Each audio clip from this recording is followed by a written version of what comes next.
Assalamualaikum warahmatullahi wabarakatuh. Perkenalkan, nama saya Dimas Al-Fajrin dengan NIM 20087105. Saya dari program studi Pendidikan Kepelatihan Olahraga Fakultas Ilmu Keolahragaan Universitas Negeri Padang tahun 2020. Baiklah, untuk melengkapi nilai pengantar ilmu melatih, saya akan menjelaskan 10 materi. Yang pertama yaitu ruang lingkup pelatih. Yang pertama yaitu filosofi pelatih. Setiap pelatih memiliki art atau ancient yang masing-masing tidak sama. Maksud arti dari art seorang pelatih yaitu seorang pelatih memiliki seni dalam melatih. Sien diartikan sebagai ilmu, jadi setiap pelatih harus memiliki ilmu pengetahuan, wawasan mengenai cabur yang dilatihnya. Kebanyakan orang beranggapan bahwa seorang pelatih bisa dijadikan sebagai contoh pendidikan, ilmuwan, organisator, serta manajer yang baik. Akan tetapi sebagian orang lagi beranggapan bahwa pelatih adalah sosok yang disiplin, keras, suka marah-marah saat melatih atletnya.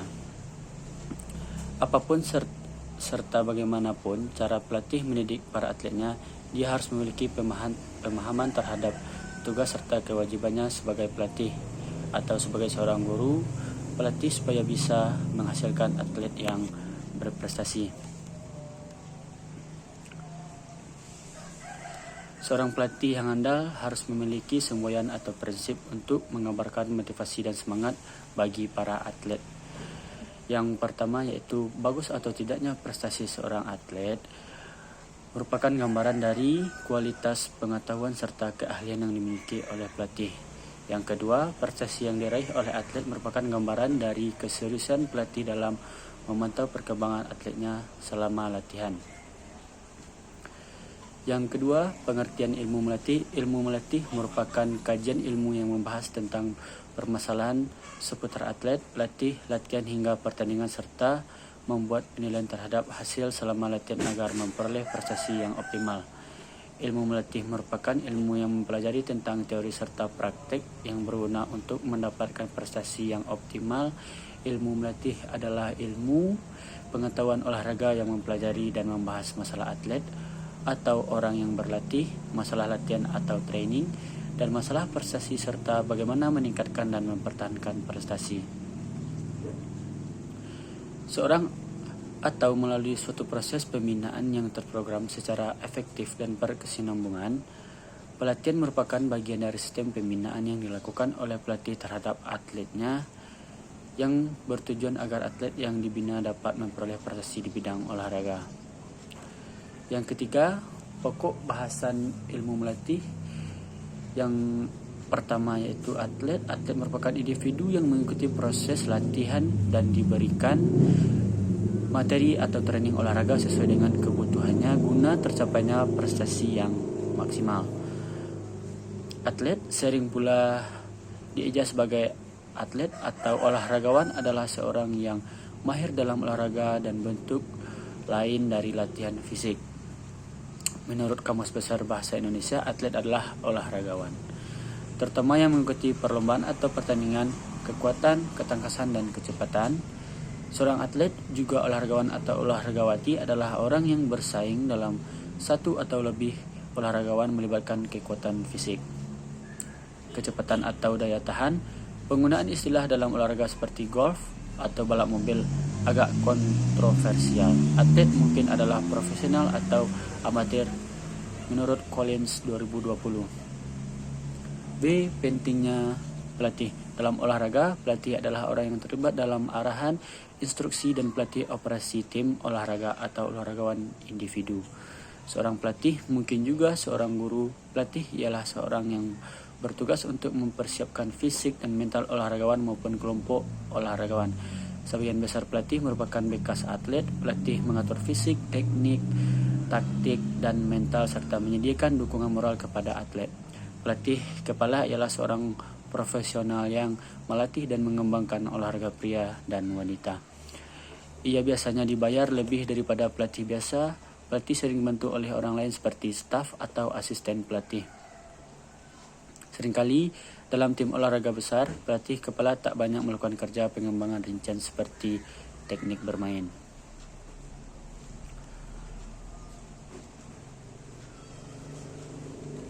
Yang keempat, peranan ilmu melatih dalam pembinaan olahraga.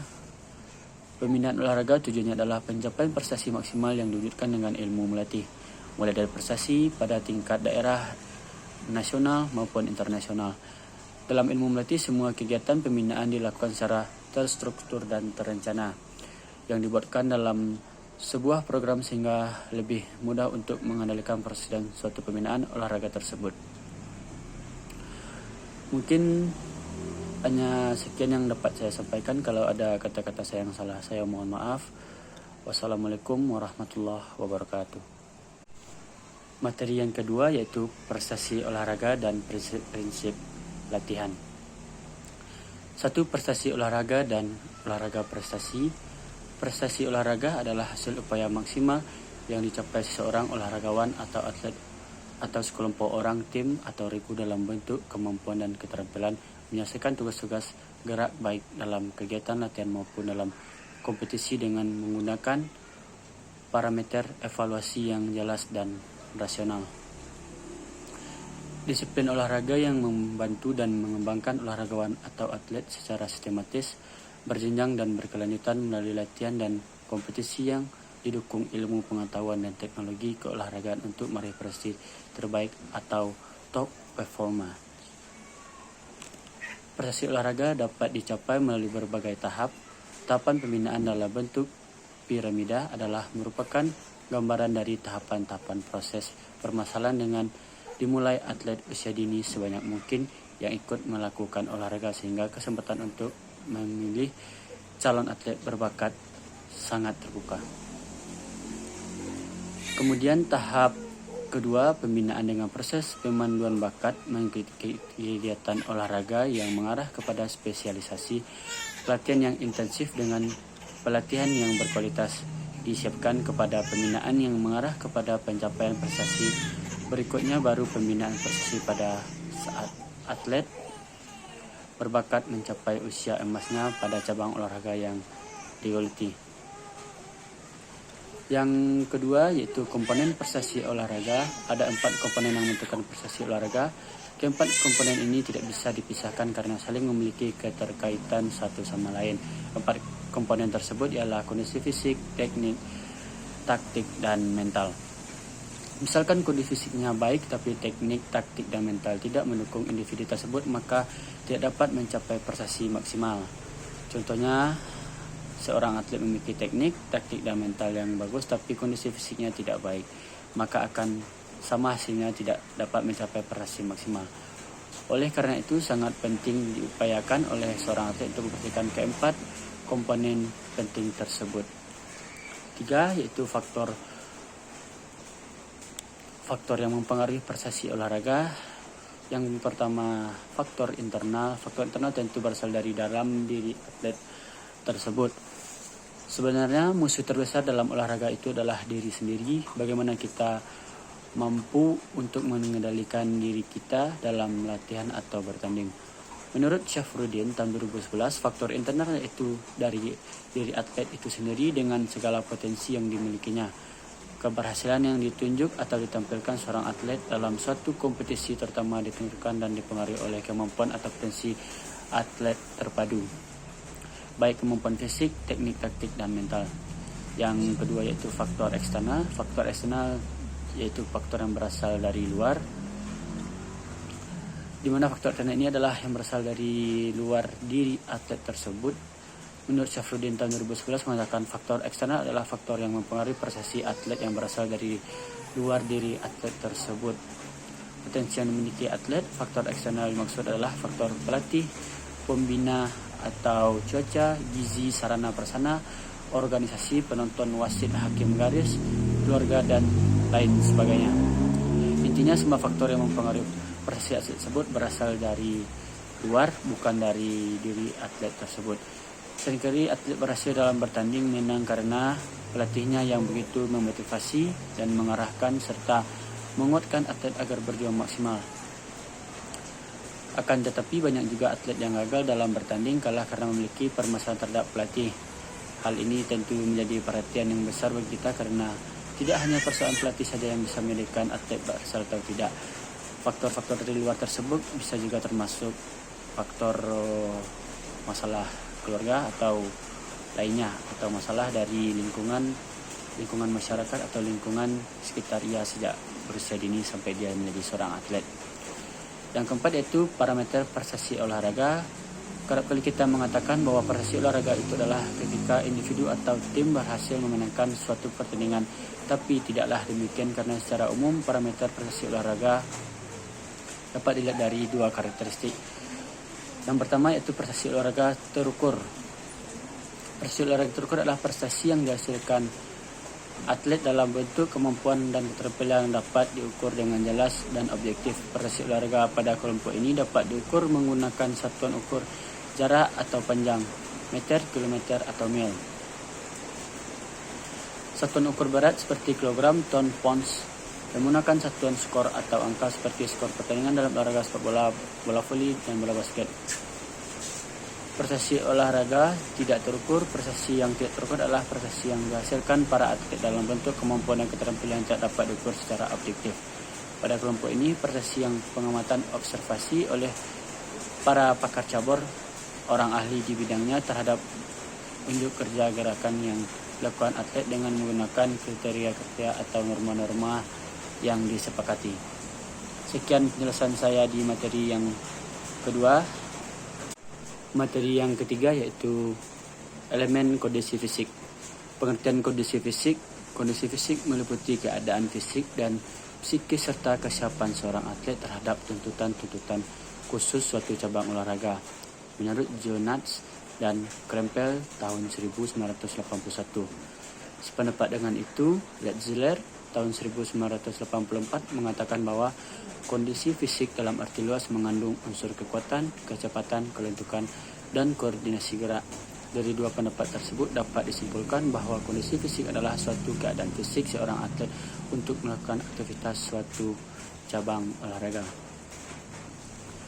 Persiapan fisik merupakan salah satu faktor yang sangat penting dalam latihan untuk mencapai suatu prestasi yang sangat tinggi. Dalam usaha meningkatkan prestasi atlet perlu ditingkatkan unsur-unsur kondisi fisik, teknik, taktik, kematangan mental, kerjasama, dan kekompakan serta pengalaman dalam bertanding. Persiapan kondisi fisik sangat penting untuk meningkatkan dan memantapkan kualitas teknik. Tanpa persiapan kondisi fisik yang memadai, maka akan sulit untuk mencapai prestasi yang tinggi. Tujuan dari latihan kondisi fisik adalah untuk meningkatkan kualitas fungsional organ tubuh sesuai dengan kebutuhan dan tuntutan untuk mencapai prestasi yang optimal dalam suatu cabang olahraga tertentu. Sebagai calon guru, pembina dan pelatih olahraga yang membina anak-anak atau junior calon olahragawan benar-benar dapat memberikan dasar fisik yang kuat sehingga anak-anak yang berbakat nantinya akan dapat berkembang mencapai prestasi yang optimal. Untuk itu, olahraga ekstrakurikuler di sekolah hendaknya memiliki wawasan yang luas dalam hal pembinaan prestasi karena untuk mencapai prestasi puncak dalam suatu cabang olahraga harus dimulai sejak usia dini dengan latihan terencana secara benar dan mendasar. Menurut Jonas dan Krempel tahun 1981, kondisi fisik meliputi fisik dan psikis serta kesiapan seorang atlet terhadap tuntutan tertentu suatu cabang olahraga. Kondisi fisik secara umum dapat diartikan dengan keadaan atau kemampuan fisik. Keadaan tersebut bisa meliputi sebelum kondisi awal, pada saat, dan setelah mengalami suatu proses latihan. Jonas dan Krempel, kondisi fisik dibedakan atas pengertian sempit dan luas. Dalam arti sempit, kondisi fisik merupakan keadaan yang meliputi kekuatan atau strength, kecepatan atau speed, dan daya tahan atau endurance. Sedangkan dalam arti luas meliputi tiga unsur tersebut ditambah dengan unsur kelentukan atau flexibility dan koordinasi atau coordination. Unsur-unsur kondisi fisik dalam olahraga: kekuatan maksimal atau power atau daya tahan. Kecepatannya itu ada kecepatan reaksi, kecepatan siklik maksimal, dan kecepatan asiklik maksimal. Daya tahan yaitu daya tahan aerobik dan daya tahan anaerobik. Kelentukan dinamis dan kelentukan statis. Keempat kondisi fisik yang ditemukan di atas menurut Martin tahun 1977 merupakan kemampuan dasar motorik manusia yang mana kekuatan aktivitas otot atau adaptasi alat gerak aktif terhadap beban atau tahanan. Kecepatan yaitu reaksi-reaksi kerjasama otot saraf, adaptasi sistem pernafasan. Yaitu sistem persarafan. Daya tahan yaitu aktivitas jantung, peredaran darah, dan paru-paru. Kelentukan yaitu radius aksi, pergelangan, dan persendian atau adaptasi alat gerak pasif. Kemampuan dasar motorik inilah yang merupakan faktor penentu prestasi fisik dan tingkat kemampuan motorik olahraga manusia yang kompleks. 2. Kondisi fisik dalam olahraga. Kondisi fisik dalam olahraga dapat kita bedakan menjadi 2, yaitu kondisi fisik umum dan kondisi fisik khusus. Kondisi fisik umum diantaranya daya tahan, kekuatan, kecepatan, dan kelentukan. Ini merupakan kondisi yang harus dimiliki oleh setiap atlet. Dapat dikatakan juga hal tersebut yang pertama harus dilatih oleh setiap atlet, sedangkan kondisi fisik khusus merupakan penggabungan dari kondisi fisik umum tersebut seperti diantaranya kelincahan, koordinasi, daya tahan, kekuatan, dan daya tahan kecepatan, dan daya ledak, dan lain-lainnya. Sekian penjelasan saya di materi ketiga, yaitu tentang kondisi fisik. Baiklah, saya akan melanjutkan penjelasan materi yang keempat, yaitu daya tahan. Pengertian daya tahan merupakan kekuatan yang dimiliki oleh individu dalam melakukan aktivitas atau kegiatan dalam kurun waktu tertentu. Dalam bahasa Inggrisnya yaitu endurance, yang berarti ketahanan. Daya tahan atau endurance dapat diartikan sebagai sisi pandang antara lain dari sisi kebutuhan olahraganya, durasi, dan intensitas untuk kerjanya, namun yang paling umum diartikan melalui sudut pandang metabolisme energinya. Dari sisi kebutuhan olahraganya, ada daya tahan umum dan daya tahan khusus atau lokal. Daya tahan menurut KBBI adalah kemampuan tubuh untuk berlatih tanpa mengalami kelelahan. Daya tahan memiliki berbagai jenis seperti ketahanan aerobik dan ketahanan anaerobik, kekuatan kecepatan, dan kemampuan kekuatan. Kekuatan aerobik menjadi kekuatan dasar yang digunakan dalam semua acara. Sajotus 1988 mengungkapkan daya tahan. Cardiorespiratory adalah kemampuan seorang dalam mempergunakan sistem pernapasan dan peredaran darah baik secara efektif dan efisien dalam menjalankan kerja terus-menerus, melibatkan kontraksi otot yang besar dengan intensitas tinggi dalam waktu yang cukup lama. Selain itu, daya tahan kardiovaskuler bertujuan untuk memperlancar metabolisme tubuh dengan cara mempertahankan tekanan pengembangan darah ke dalam jaringan-jaringan.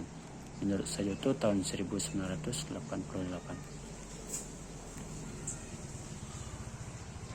Menyatakan bahwa daya tahan merupakan kekuatan individu agar tetap aktif untuk keadaan yang lama dilatih dengan menggunakan latihan anaerobik dan aerobik.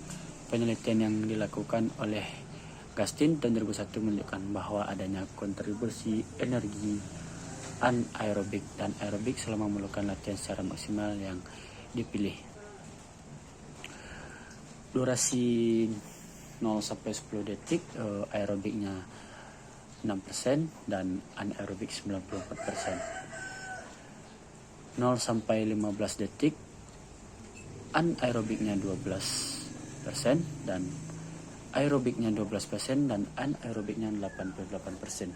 0-20 detik, aerobiknya 18% dan anaerobiknya 82%.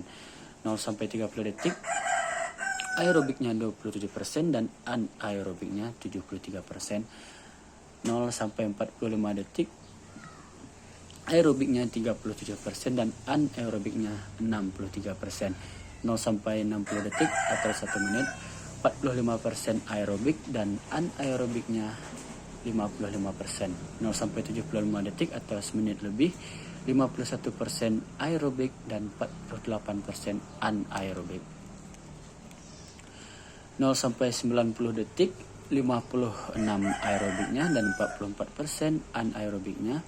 0 sampai 120 detik 63% aerobiknya dan 37% anaerobiknya.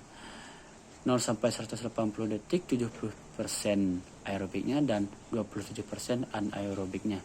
0 sampai 240 detik 79% aerobiknya dan 21% anaerobiknya. Latihan daya tahan ini memiliki manfaat diantaranya melatih otot jantung, menyediakan asam laktat menjadi energi. Dua faktor-faktor yang membatasi kemampuan daya tahan.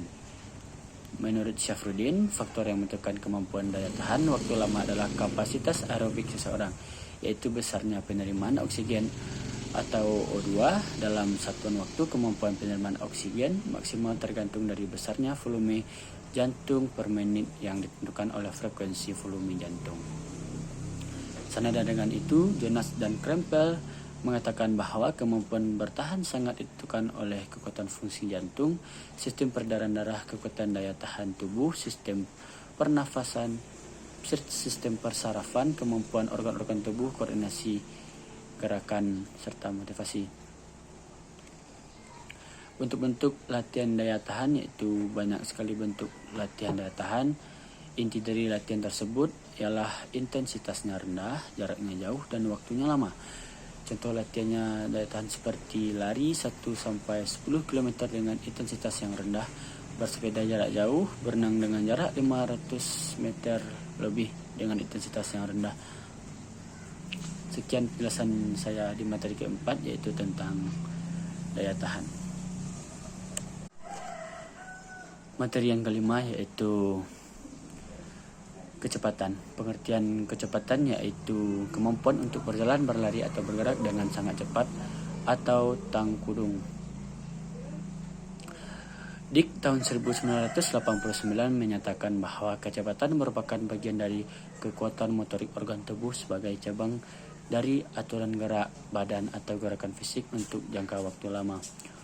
Menurut Verducci dalam Arsil mengartikan kecepatan sebagai velositas tubuh, anggota tubuh, atau objek yang merupakan kecepatan gerak.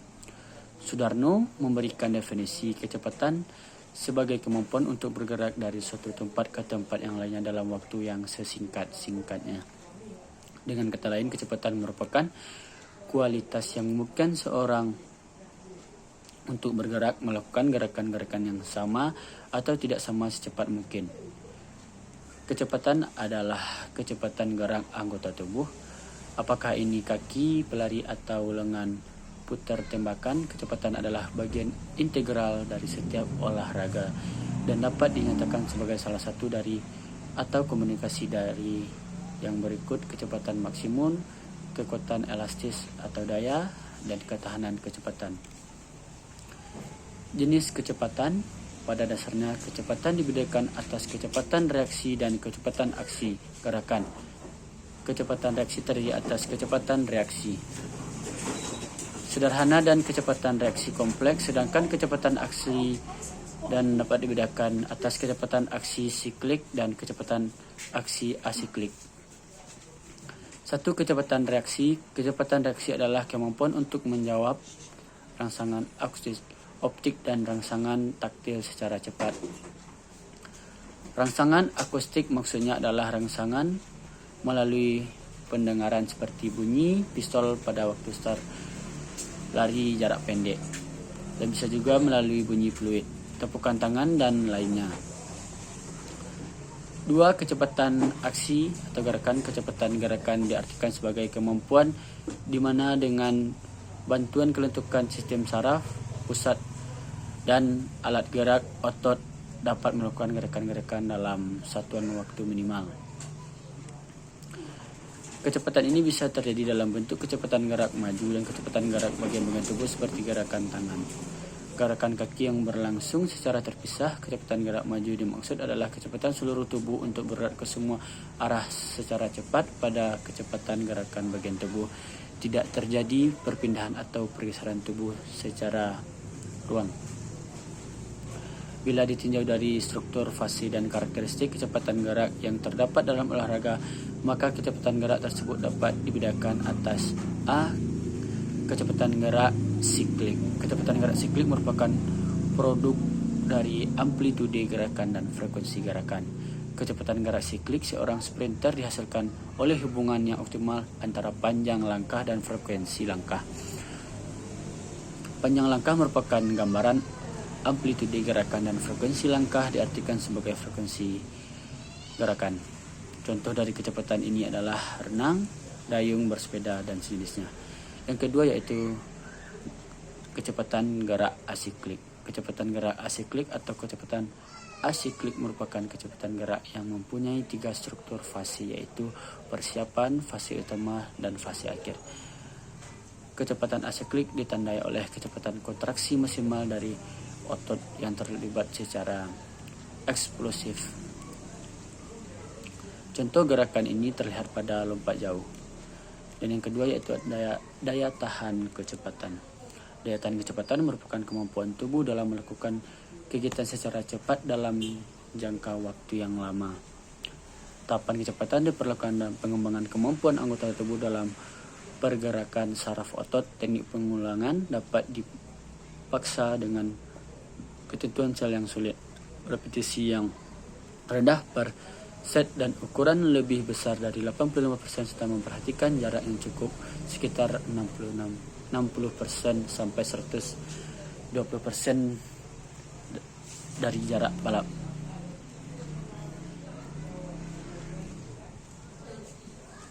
Daya tahan kecepatan dapat dicontohkan pada atlet 800 meter dengan target 800 meter durasi 2 menit dengan sesi berikut. Sekian penjelasan saya tentang materi kecepatan. Baiklah, saya akan melanjutkan materi yang ke-6, yaitu tentang kelentukan. Kelentukan ialah kesanggupan pada individu agar mampu untuk melakukan gerak dengan ruang gerak sendi. Kelentukan dapat dipengaruhi oleh beberapa faktor, di mana faktor utamanya adalah bentuk sendi, keelastisan otot dan ligamen. Kelentukan berasal dari kata dasar lentuk yang berarti mudah dibengkokkan atau tidak kaku. Kelentukan dapat membantu atlet untuk melakukan gerakan-gerakan yang diinginkan dan dapat mencegah terjadinya cedera. Setiap gerakan akan berhasil dilakukan dengan sempurna apabila memiliki kelentukan yang bagus. Apabila tidak memiliki kelentukan yang bagus, gerakan yang dilakukan akan kaku serta dapat menimbulkan cedera. Hal tersebut sesuai dengan pendapat Shahara yang menyatakan kelentukan yang baik akan dapat meningkatkan kemampuan fisik dalam mencegah kemungkinan terjadi cedera olahraga. Kelentukan menurut Syafruddin merupakan kemampuan untuk bergerak dalam ruang sendi. Lentuk atau tidaknya seorang sangat ditentukan oleh keelastisan ototnya. Syafruddin juga mengungkapkan bahwa perbaikan dalam kelentukan akan dapat mengurangi luka pada urat dan tulang, supaya kuat dalam pengembangan antara koordinasi dan kelincahan, menolong meningkatkan prestasi, menghemat pembakaran tenaga ketika melaksanakan gerak, dan membantu memperbaiki posisi badan. Kelentukan memiliki peran yang sangat besar agar dapat mempelajari berbagai macam keterampilan gerak yang bertujuan mengoptimalkan kekuatan fisik lainnya. Kelentukan memiliki hubungan dengan kekuatan fisik, persendian, dan pergelangan. Misalnya gerak dengan menggunakan persendian bahu, lutut, kaki, pinggul, pergelangan tangan, serta pergelangan kaki, sehingga kelentukan merupakan faktor penting guna mencapai prestasi pada setiap cabang olahraga. Terutama pada cabang olahraga yang banyak menuntut gerak sendi seperti sepak bola, senam, pencak silat, gulat, atletik, olahraga permainan, dan sebagainya. Kita bercontoh dalam cabang olahraga pencak silat, kelentukan sangat berperan penting. Salah satu teknik yang memerlukan kelentukan dalam pencak silat adalah tendangan samping. Kelentukan memudahkan pesilat dalam melakukan tendangan dan membuat gerakan seolah pesilat menjadi lebih luas sehingga tidak mudah dijatuhkan lawan, dan juga mengurangi risiko cedera saat melakukan tendangan.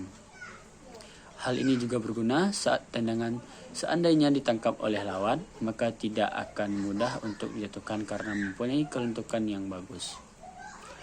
Jenis-jenis kelentukan. Yang pertama yaitu kelentukan umum. Kelentukan umum merupakan kekuatan yang ada pada semua persendian dan pergelangan tubuh manusia yang dapat dilakukan dengan bergerak ke seluruh arah dengan maksimal berdasarkan daya serap dari kegunaan gerakan persendian. Kelentukan umum sangat diperlukan dalam kegiatan berolahraga yang mengharuskan banyak gerak, contohnya sepak bola, bola voli, basket, tenis, dan senam aristik. Yang kedua yaitu kelentukan khusus. Kelentukan khusus merupakan kelentukan yang paling sering dibutuhkan dalam olahraga, seperti dalam cabang pencaksilat. Kelentukan pinggang berpengaruh pada saat melakukan tendangan ataupun gerakan lainnya. Yang ketiga yaitu kelentukan aktif. Kelentukan aktif merupakan kelentukan yang geraknya dapat dikerjakan sendiri tanpa memerlukan pertolongan orang lain, baik menggunakan alat maupun tanpa alat, seperti senam kalistenik yang menggunakan gerakan persendian dan dapat dikerjakan dalam pemanasan. Pada kelentukan aktif terlihat adanya pengulangan gerakan yang dinamai gerakan repetisi. Yang keempat yaitu kelentukan pasif. Kelentukan pasif merupakan kelentukan dalam pelaksanaannya membutuhkan pertolongan orang lain, seperti gerakan senam, peregangan atau stretching berulang sesuai dengan waktu yang telah ditetapkan, serta persendian akan menjalani fleksibilitas berdasarkan tugasnya. Kelentukan dinamis. Kelentukan dinamis merupakan kegiatan yang dilakukan dengan cara melakukan gerakan secara berulang-ulang pada persendian sesuai dengan fungsinya. 6. Kelentukan statis. Kelentukan statis merupakan pelatihan kelentukan tanpa melakukan gerak berulang-ulang dalam waktu dan hitungan yang sama, misalnya latihan pengenduran atau stretching saat pemanasan dilakukan. Sekian penjelasan saya tentang materi kelentukan. Materi yang ketujuh yaitu teknik dalam berolahraga. Teknik jika diartikan secara sederhana memiliki arti yaitu cara atau teknik memukul. Grand stroke dalam tenis adalah cara memukul, yaitu bagaimana cara seorang memukul bola atau setelah bola jatuh ke lantai ke daerah lawan dengan baik dan terarah pada sasaran yang diinginkan. Begitu pula dengan teknik yang digunakan pada cabang olahraga lain yang secara keseluruhan memiliki arti sebagai usaha, misalnya usaha untuk memukul, menendang, mendorong, melompat, mengayun, berlari, dan lain-lain. Des et al. Menjelaskan bahwa teknik merupakan cara khusus yang digunakan untuk merealisasikan pemecahan gerakan ketika berolahraga saat kegiatan latihan sesuai dengan keadaan manusia seutuhnya. Bompa menjelaskan teknik atau cara yang baik akan menentukan ketepatan strategi yang baik pula. Bisa disimpulkan adanya korelasi yang nyata antara taraf mutu teknik dan taraf efisiensi pergerakan. Artinya atlet yang memiliki keterampilan cara yang baik akan semakin baik pula tenaga yang digunakan selama pertandingan. Secara menyeluruh, teknik berolahraga bermanfaat untuk melihat pemahaman dan penguasaan gerakan serta mampu untuk mencontohkan gerakan yang diperoleh selama berolahraga. Jenis teknik dalam olahraga: A. Teknik dan gaya. Teknik yang ada pada olahraga merupakan contoh tertentu dari status pergerakan yang berdasarkan pada kondisi tubuh secara morfologis, fisiologis, dan hemokimia, serta merupakan kemampuan pemecahan masalah dalam menyelesaikan gerakan yang telah dimodifikasi dan dikerjakan secara rasional. Setiap rumpun olahraga memiliki teknik yang berbeda-beda yang tidak dapat dipaksakan untuk dipakai pada cabang olahraga lain, seperti teknik olahraga sepak bola akan berbeda dengan teknik renang. Oleh karena itu, teknik menjadi karakteristik dari suatu kelompok olahraga sehingga menjadi pembeda dalam aturan gerakan atau suatu kelompok olahraga. Tiap kelompok olahraga memiliki standar teknik yang khusus yang wajib dipatuhi oleh pelatih ataupun atlet selama pelaksanaan kegiatan olahraga. Misalnya pada cabang olahraga voli, teknik dasar yang digunakan adalah servis, passing atas, passing bawah, memukul, serta membendung. Sementara pada sepak bola yang menjadi teknik dasarnya seperti passing, dribble, shooting, heading, stopping, dan lain-lainnya. Begitu pula dengan kelompok olahraga lain yang memiliki karakteristik teknik tersendiri dalam pelaksanaannya. Dapat disimpulkan bahwa setiap cabang olahraga memiliki teknik atau cara tersendiri dalam pelaksanaannya yang tidak dapat digunakan pada cabang olahraga lain sehingga menjadi ciri khas dari cabang tertentu. B. Teknik dan koordinasi gerakan. Berolahraga merupakan kegiatan manusia berguna untuk memenuhi kebutuhan gerakan keseharian, misalnya berjalan, menaiki anak tangga, menyapu dan mengepel lantai, bertujuan mencukupi kelebihan gerak seperti mencangkul, memanjat pohon, memikul beban, dan melakukan aktivitas olahraga. C. Tingkatan teknik dalam berolahraga.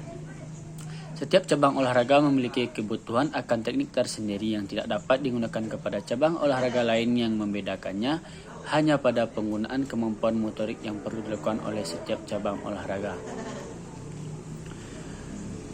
Penguasaan teknik olahraga pada setiap individu berbeda sehingga perlu dikelompokkan berdasarkan tingkat penguasaan teknik olahraga sebagai berikut. Yang pertama, teknik dasar. Teknik dasar atau teknik yang bersifat umum hampir dimiliki oleh seluruh rumpun olahraga. Bompa dan Huff menjelaskan semua jenis olahraga memiliki cara standar teknik atau metode tertentu. Metode standar dimiliki oleh setiap cabang olahraga, misalnya cabang olahraga volley memiliki teknik dasar seperti servis, passing bawah, passing atas, umpan, spik, smash, atau dan teknik block.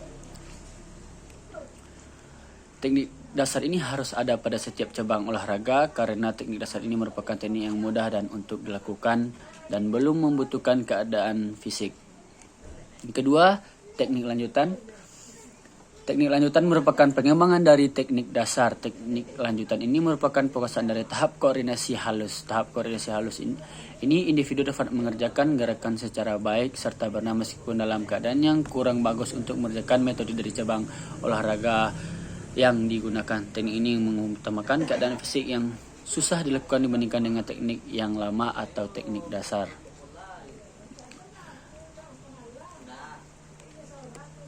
Sekian penjelasan saya masalah teknik dalam olahraga. Baiklah, saya akan menjelaskan materi yang ke-8 yaitu taktik dalam olahraga. Pengertian taktik dalam olahraga, Letzelter mengungkapkan bahwa taktik mengandung aspek kognitif dan motorik. Taktik dijalankan dalam permainan yang bertujuan untuk memperoleh keberhasilan. Taktik merupakan siasat atau pola untuk menjalankan teknik dalam permainan. Taktik direncanakan dan dianjurkan ketika proses latihan berlangsung. Taktik dapat dilatih bersama teknik. Menurut Suharno dalam Joko Pekik Irianto, taktik merupakan suatu siasat yang digunakan ketika bertanding untuk memperoleh kemenangan secara sportif. Taktik dalam suatu pertandingan dapat berubah sesuai dengan kondisi lawan yang dihadapi dan kekuatan tim. Nosek dalam Joko Pekik Irianto 2002, taktik merupakan suatu strategi yang digunakan untuk merencanakan perjuangan untuk mencapai kemenangan dalam pertandingan. Dua jenis taktik dalam olahraga. A. Taktik perorangan merupakan siasat seorang individu atau atlet yang digunakan dalam pertandingan atau kompetisi untuk meraih kemenangan secara sportif. Taktik perorangan ini sangat dibutuhkan sekali dalam cabang-cabang olahraga individu seperti silat, tinju, dan lain sebagainya. Selain itu juga, taktik individu dalam masing-masing orang dalam tim juga akan mempengaruhi suatu keberhasilan tim. B. Taktik kelompok merupakan siasat yang dilakukan oleh dua orang atau lebih untuk mengecoh lawan melalui suatu kerjasama yang baik. Taktik kelompok ini membutuhkan keserasian antara dua orang atau lebih untuk mencapai tujuan kemenangan. Contoh taktik kelompok dalam olahraga sepak bola: untuk bisa mencetak gol dibutuhkan sebuah kerjasama antara gelandang yang memberikan umpan kepada striker dan mencetak gol. Yang C yaitu taktik tim atau regu, merupakan strategi yang digunakan oleh semua tim atau pemain yang turun dalam pertandingan yang berguna untuk mengecoh lawan melalui suatu kerjasama tim yang baik dan efektif dalam membentuk pola dan sistem penyerangan serta pertahanan untuk meraih kemenangan secara sportif. Taktik inilah yang disebut sebagai taktik penyerangan dan pertahanan atau bisa juga disebut sebagai sistem penyerangan dan sistem pertahanan. Contoh permainan bola voli yang terdiri dari 6 orang membuat suatu taktik penyerangan dengan pola yang sudah dilatih sebelum mengikuti pertandingan sehingga terbentuk suatu kerjasama yang baik guna memenangkan pertandingan. Faktor penentu keberhasilan taktik. A. Kemampuan kognitif. Kemampuan kognitif yang baik sangat penting dalam keberhasilan taktik yang dijalankan seorang. Kemampuan tersebut mendorong atlet untuk berpikir dengan cepat serta mengambil keputusan yang bijaksana dalam pelaksanaan permainan. Jelas kemampuan kognitif ini harus terus dilatih agar atlet dapat lebih maksimal dalam latihan serta mengikuti pertandingan. B. Kondisi fisik yang sehat dan bugar sangat mempengaruhi keberhasilan menjalankan taktik seorang atlet. Yang C yaitu teknik, penguasaan teknik juga mempengaruhi keberhasilan taktik. Jika tidak menguasai teknik, maka atlet tidak akan mampu menjalankan taktik yang diajarkan pelatihnya. Konsepnya sederhana adalah bahwa taktik itu merupakan upaya untuk memaksimalkan teknik dalam permainan. D yaitu mental merupakan hal yang penting bagi atlet saat latihan dan bertanding. Jika mental melemah, maka seluruh upaya atlet akan melemah, mulai dari kondisi fisik hingga melakukan teknik dalam permainan. Yang E yaitu memahami aturan permainan. Atlet sangat perlu memahami aturan permainan sesuai dengan cabangnya masing-masing. Dengan begitu akan sangat mudah bagi atlet untuk menerapkan taktik-taktik yang telah diajarkan dalam permainan. Joko Pekik Irianto, banyak faktor yang dipertimbangkan dalam menentukan taktik. Adapun faktor yang dimaksud yaitu kekuatan berpikir dan sifat kreatif dari para pemain, kekuatan yang berhubungan dengan kesehatan fisik, keterampilan mental, kematangan dan pengalaman bertanding. C. Kelebihan dan kelemahan lawan, situasi pertandingan, wasit, petugas, penonton, alat fasilitas, lapangan, cuaca, pola, sistem permainan, peraturan tempat permainan dan lain-lainnya. Yang E. Taktik yang pernah diterapkan pada situasi serupa. Yang F. Kondisi non-teknis atau taktik lawan, teror atau visual dari lawan maupun penonton. Tahapan melakukan taktik. Menurut Joko Pekik Irianto, terdapat beberapa tahapan melakukan taktik. Yang pertama itu tahapan persepsi atau perception. Yang B tahapan analisis atau analisis. Yang C tahapan penyelesaian secara mental atau mental solution. Dan yang D tahapan penyelesaian motoris atau motor solution. Sekian penjelasan saya di materi ke-8 tentang teknik dalam berolahraga. Materi yang ke-9 yaitu warm up atau pemanasan. Pemanasan melakukan gerakan untuk mempersiapkan tubuh mengerjakan gerakan yang berat, dimulai dengan melakukan kegiatan yang sederhana sebelum mengerjakan kegiatan yang sulit. Pendapat lain mengatakan bahwa pemanasan memiliki tujuan untuk meningkatkan detak jantung secara perlahan, sehingga memiliki waktu yang cukup untuk menyiapkan otot bekerja dengan darah yang mengandung oksigen. Di sisi lain, pemanasan dijadikan sebagai bentuk kegiatan yang berguna untuk mempersiapkan keadaan emosional, fisiologis, dan psikologis agar dapat melakukan bermacam-macam kegiatan selama latihan dimulai. Ingat, tujuan utama pemanasan adalah untuk mempersiapkan atlet untuk sesi yang direncanakan. Jika Anda melakukan latihan khusus, acara di mana Anda melakukan gerakan ekstremitas dinamis yang memplikasikan gerakan aktivitas yang direncanakan, mulai perlahan dan menambah kecepatan gerakan yang diperlukan untuk sesi tersebut, maka pertimbangkan apakah Anda juga akan melakukan pemanasan yang dapat pada saat yang sama. 2. Fungsi pemanasan. McKenzie, kinerja dapat ditingkatkan karena pemanasan yang tepat dan menghasilkan A. Peningkatan kecepatan kontraksi dan reaksi otot yang hangat. B. Latihan dinamis yang mengurangi kekuatan otot. C. Gerakan ekonomi yang lebih besar karena resistensi viskos yang lebih rendah di dalam otot yang hangat. D. Pemanfaatan oksigen yang difasilitasi oleh otot yang dihangatkan karena hemoglobin melepaskan oksigen lebih mudah pada suhu otot yang lebih tinggi. E. Transmisi saraf dan metabolisme otot yang difasilitasi pada suhu yang lebih tinggi. Pemanasan khusus dapat memfasilitasi perekrutan unit motor yang diperlukan dalam kegiatan habis-habisan berikutnya.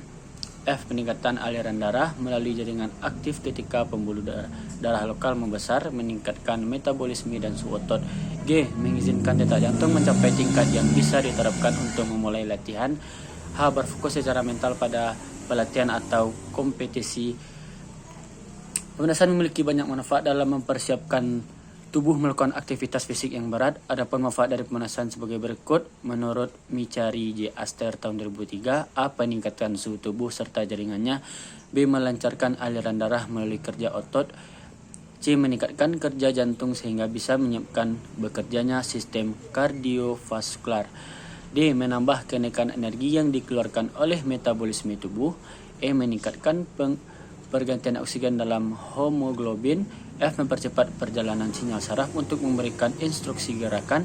D. Meningkatkan efisien pada tahap reciprocal innervation. H. Peningkatan kemampuan kerja fisik. I. Mengurangi ketegangan. J. Menambah kemampuan jaringan penghubung dalam gerakan yang panjang. Berdasarkan manfaat pemanasan bisa ditarik sebuah kesimpulan bahwa pemanasan memiliki tujuan untuk mempersiapkan tubuh untuk melaksanakan gerakan fisik yang lebih berat sebagai upaya penghambatan cedera. 3. Bentuk-bentuk pemanasan. Kalau dulu pemanasan biasanya hanya berupa jogging dan bentuk pergerakan yang lainnya. Akan tetapi pada saat sekarang ini juga tetap dipakai dikombinasikan dengan bentuk permainan sehingga tidak menimbulkan kebosanan bagi atlet yang mengikuti latihan. Berikut adalah contoh dari bentuk pemanasan. A. Berlari kecil atau jogging. B. Peregangan statis dan dinamis. C. Permainan tanpa alat dan permainan dengan alat. Sekian penjelasan saya mengenai materi pemanasan atau warm up. Baiklah, kita lanjut ke materi yang terakhir atau ke materi yang ke-10 yaitu pendinginan. Pendinginan merupakan kegiatan yang dilakukan setelah melaksanakan latihan inti. Biasanya kegiatan pendinginan ini berupa kegiatan relaksasi yang dilakukan secara bertahap. Harsono, pendinginan merupakan suatu kegiatan untuk mengembalikan fungsi-fungsi tubuh ke normal secara bertahap dan bukan melakukannya secara mendadak dari aktivitas tinggi ke rendah. 5 fungsi pendinginan. Menurut McKenzie 1997 mengatakan pendinginan yang tepat dapat membantu dalam pembuangan produk limbah termasuk asam laktat, mengurangi potensi DOMS, mengurangi kemungkinan pusing atau pingsan yang disebabkan oleh pengumpulan darah vena di ekstremitas, mengurangi tingkat adrenalin dalam darah, memungkinkan denyut jantung untuk kembali ke laju istirahatnya. Penelitian oleh Van Huren et al. 2018 menemukan bahwa berdasarkan bukti yang tersedia saat ini, pendinginan aktif dinamis sebagai besar tidak efektif untuk meningkatkan sebagian besar penanda fisiologis pemulihan pasca latihan. Tetapi mungkin menawarkan beberapa manfaat dibanding dengan pendinginan pasif atau statis serangan otot nyeri DOMS yang tertunda. Nyeri otot yang terjadi sekitar 24 hingga 48 jam setelah latihan intens biasanya melibatkan kontraksi eksentrik. Ini menyebabkan peningkatan tekanan intraseluler yang mengiritasi ujung saraf, menghasilkan pembengkakan dan nyeri lokal.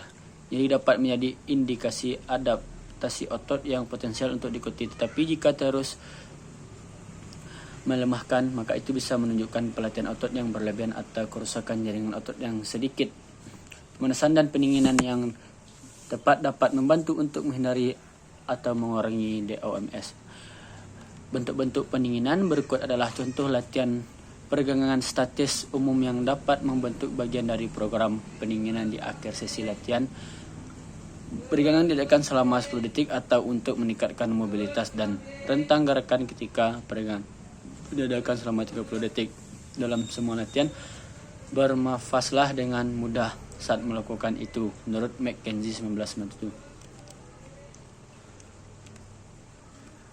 Yaitu ada peregangan dada, bicep peregangan, peregangan punggung atas, peregangan bahu dan tricep, tikungan samping, otot perut dan punggung bawah. Sekian penjelasan saya tentang materi yang terakhir ini, pendinginan. Kalau ada kata-kata saya yang salah, saya mohon maaf. Wassalamualaikum warahmatullahi wabarakatuh.